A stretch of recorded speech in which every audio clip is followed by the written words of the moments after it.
नागपुर में वरुण मेहाड़िया के खिलाफ मामला दर्ज किया गया है। उन पर आरोप है कि उन्होंने मुख्यमंत्री देवेंद्र फडणवीस के कार्यालय से बोलते हुए विजय तालेवार को धमकी दी है। मुख्यमंत्री कार्यालय ने स्पष्ट किया है कि वरुण मेहाड़िया का उनसे कोई संबंध नहीं है। शिकायत के आधार पर बजाज नगर पुलिस ने गुनाह दर्ज कर जांच शुरू कर दी है और पुलिस का कहना है कि वरुण मेहाड़िया ने मुख्यमंत्री और उनके कार्यालय का नाम गलत तरीके से इस्तेमाल किया है। विजय तालेवार हे साई वाटिका लॉन शंकरनगरला यांचं लॉन आहे, याचे मालक आहेत। त्यांचे एक परिचित आहे परशुराम दिघोरे म्हणून, यांनी दिनांक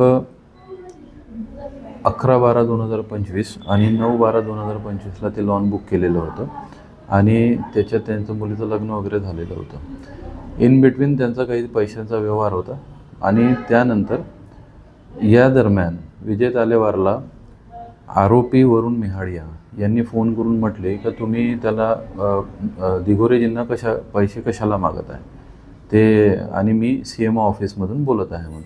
तर जेव्हा आम्ही तपास केला आणि माहिती काढली तर वरुण मेहाड़िया हा फेक होता, याचं काही CMO ऑफिसला काहीच नव्हतं। म्हणून विजय तालेवारजींच्या रिपोर्टवरून कलम 204, 351, 2 BNS प्रमाणे गुन्हा दाखल करण्यात आलेला आहे आणि पुढील तपास सुरू आहे।